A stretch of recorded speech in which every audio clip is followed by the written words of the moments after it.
humans have a long history with machines. As we know, we love our machines, our mechanized things, and with good reason, because they make our lives easier. And they will undoubtedly be an increasingly significant part of our future. They also, however, reflect how we think and how we see the world. By looking at machines, you can tell what it is that we need or think we need. We need food. We need it fast. We need food for our food. We need other essentials. They can also be the tools through which we overcome oppressive times and realize our artistic dreams. This is Daphne Oram in the mid-1920s. She was one of the first electronic musicians in a heavily male-dominated field. She was the first woman to direct an electronic music studio, too. So I seek out examples like this because I work on the history and philosophy of science, which means I love history, but I also want to know not just the history, but how do our creations reflect on us? And how might their very existence be affecting the way we see ourselves? Because the things we create do affect the way we think. They help form the architecture of how we see the world. We're sometimes unaware of how nuanced and how pervasive this is, and it's important to be aware. Even if you just look at the definition. It's very simple. A machine is an apparatus using or applying mechanical power, having several parts, each with a definite function, together performing a particular task. Now look at the verb. It starts to express a little more. To mechanize, to make automatic or routine, to equip with machinery, especially to replace human or animal labor. You brought in the idea of the norm, the clockwork, the routine. You start it, it does a thing, and then that thing ends. There's our idea of time, which is our idea and understanding right now of time. And there we are. It can replace a human in some function, however basic, and as we know, this concerns us greatly with AI right now, artificial intelligence. And the very language we use reflects our biases, our fears, and also affects the way we see the world. We were just talking about a cognitive linguist that we've seen speak. Her name's Lara Boroditsky, and she works at UC Davis. And she did a study. Researchers with her showed a video of a man intentionally knocking a vase over to a group of Spanish speakers and a group of English speakers. The English speakers, when they described the incident, said the man knocked over the vase. So did the Spanish speakers. Then they showed a video of him accidentally knocking over the vase. The English speakers, again, used this agency and said, the man knocked over the vase. The Spanish speakers said, the vase was knocked over. And when they asked them later to describe the man, the English speakers were much more able to describe him correctly. So this obviously has some repercussions in a courtroom setting. It's not to say that English speakers are more vicious jurors. It's just to say that the language we use to describe something can affect the way that we see it, and vice versa. So language and interpretation can change things. We see ourselves as mechanized. We talk about ourselves as machines all the time, in ads, on TV, to each other. Our metaphors express this.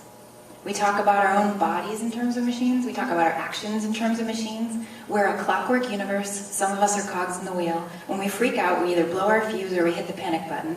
People wonder what makes us tick, or if we're on the same wavelength. Maybe our biological clocks are ticking. Together we can behave like a well-oiled machine, rage against the machine, or just pull the plug. And now, of course, tech is coming into it. We can reboot in the morning with some coffee and get mind viruses through memes. So how did we get here? How did we come to see ourselves this way? We are not mechanized. We're not machines. It's important to look back at that path. There's an old idea that's crucial to modern science. It's the classic laws of physics. Gravity, force, motion, all of these things work in the same basic way here on Earth and in space. And this is the cosmological principle. It sounds so happily reasonable, and for the most part we accept it. Science holds it to be true. Even science fiction sticks to it. Star Trek, which has no problems messing with biology without explaining any of it, at least tries to explain some of their physics, to solve dilemmas about how to travel at high speed so great they would crush everyone on the Enterprise. They came up with the inertial dampers, miraculous devices that somehow invalidate Newton's laws, those principles we just talked about that, while you're aboard the Enterprise.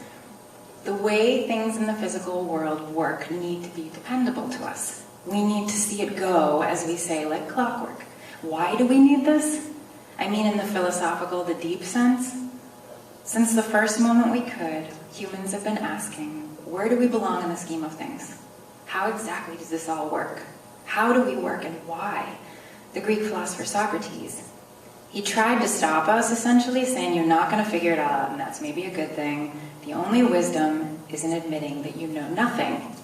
This rings true to some people, but the rest of us can't help ourselves. And over the past 2,000 years, a few other people have thought about all of this as well. I'll skip over most of that for your sake. But still, we've named everything and taxonomized it and mapped it and created our architecture with us placed in there nice and neat. And that's all well and good, but here's where the tricky part comes in. Every once in a while, the map that we depend on for our sense of self gets blown out of the water and we get thrown for a loop. In medieval times, there was a division between earth and heaven. Everyone agreed. You really couldn't improve upon a map this good. Heaven's up there, the stars, the earth. Enter Isaac Newton. And I actually think that the internet did a good thing with this. But that was better. He was brilliant. He illuminated the idea of gravity.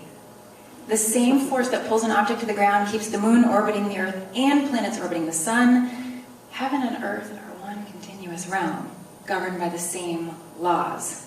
So now, there's no boundary up there anymore. That map is obsolete. So where on this new map is heaven? Certain people took issue with this new development. We'd all been going for salvation, but now our motivational happy place was disappeared by Sir Isaac Newton. Newton, the president of the Royal Society, was the leader of the thinkers who were supposed to be solving the major problems of the day with science, while simultaneously appealing to a broader, very religious public, which, as we know, can be difficult.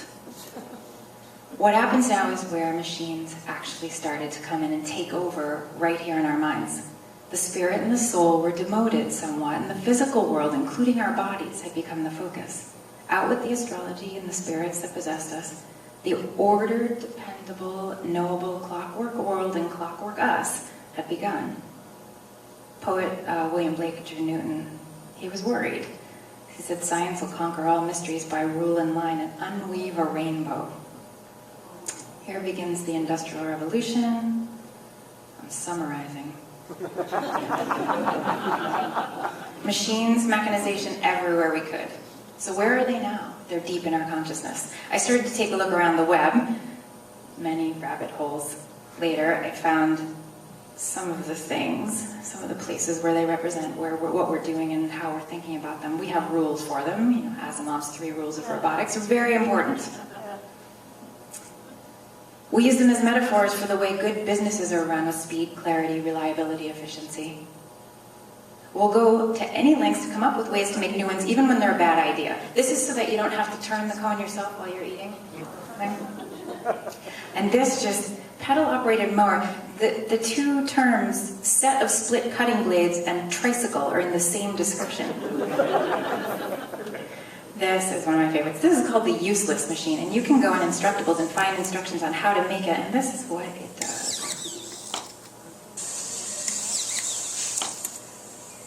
You turn it on so it can turn itself off.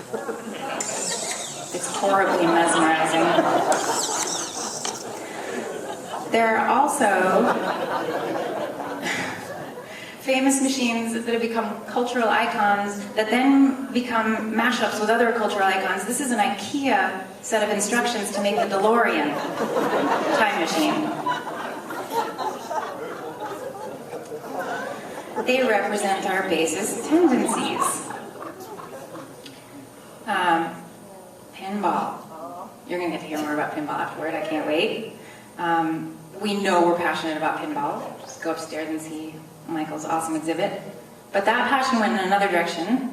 When pinball started, these machines were seen as games of chance and not of skill, so that's gambling. And thus, The Mayor LaGuardia at the time, and his crew went around New York City and smashed all of the pinball machines that they could find in houses of ill repute and other places to rid the city of machines that were luring children out of school and robbing them of their lunch money. He actually called pinball machines the insidious nickel stealers in our midst. We want machines to do what we can do, because that's weirdly fascinating. Automata have a long and storied history that express a lot about us. This is Tipu's tiger. The tiger was created for Indian Sultan Tipu. It was his personal emblem, the tiger, and expressed his hatred of his enemy, represented by the man, the East India Company. Just make me a tiger eating them, it said. This one is the monk.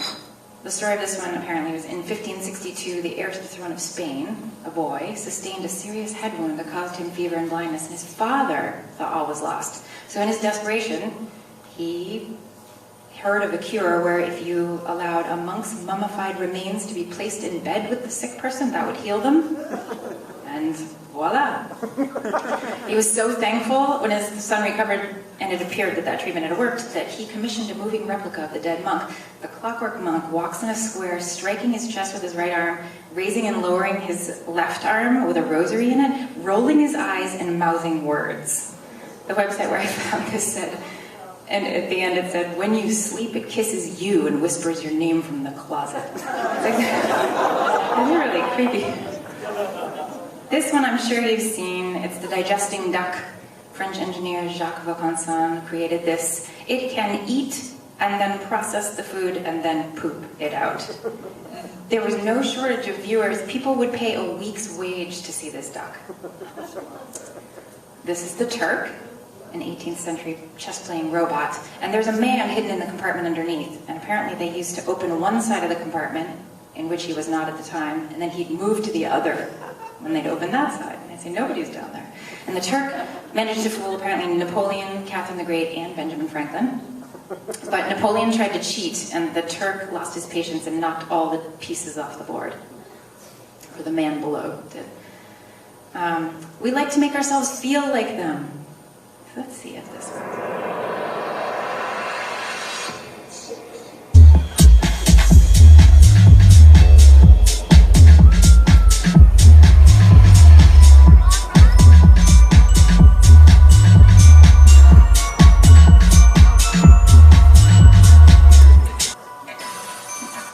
That's enough of that. My son and I watched way too many of those trying to pick one out. We might like to be part machine. This is the Bionic Man. He cost $6 million, and he hung out with the Bionic Woman. And when they did exciting things like jumping or running, they made this sound.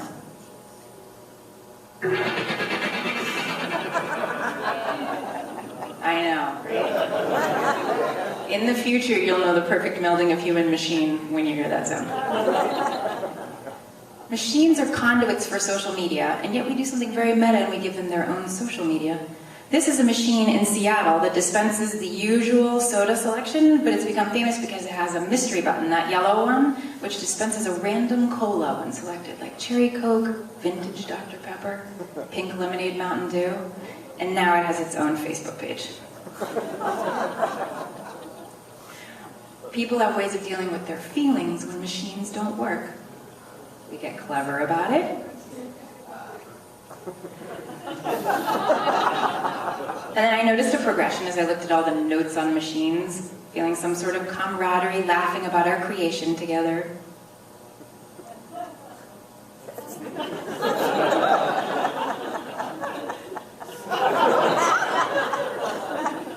But sometimes we go too far and we anthropomorphize them and we feel a disproportionate amount of anger toward them.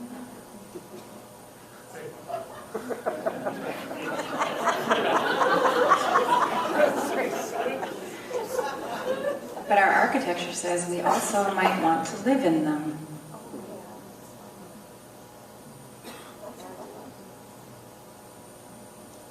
I found lists of things they can do that were so specialized, it almost sounded like poetry to me. They can help us determine the smushiness of a date, the torsion strength of an apple, the tenderness of a pea, the snap of a British biscuit, the force it takes to scrape an artichoke leaf with your teeth. They also uncover some of our ridiculous downtime pursuits. This is just a photo of, this is setting a world record for the most robots dancing in one location. So where's the harm in all this? Well, what we have to be careful is when we use these metaphors to the exclusion of a more nuanced view. Right now, the prevalent metaphor for bodies and brains is that they're machines or tech. Back when we, in the 3rd century BCE, when we invented hydraulic engineering, we talked of the flow of different fluids in the body, the humors being responsible for everything we did and thought. That metaphor persisted for 1,600 years. And then we were machines, and now we're moving toward being tech. Recently, we started talking about human brains processing information like computers. There are algorithms of the brain processes data. Neurology researchers are trying to figure out how the brain is computable and how engineering can augment and maybe reproduce it. We're a long way off on that one. It's a really particular way of looking at our brains that'll lead us down a particular expensive and time-consuming research path. I'm not saying it's wrong, but it's one path. Every metaphor reflects the most advanced thinking of the era that spawned it. Maybe this is right and we'll eventually be able to upload our consciousness someday. But maybe it's just the best metaphoric representation we have, given what we're focused on right now. So my hope is that we remain open to the next one, because we've got some work to do out there. Our next worldview is going to require that we're open to possibilities we didn't know existed. We'll need to be collaborative, inclusive of different ways of seeing, as wildly creative as we can be, and constantly vigilant, keeping a close watch on how we're thinking about things and why, so that we can create fantastic futures as best, at least, as humans can. Thank you.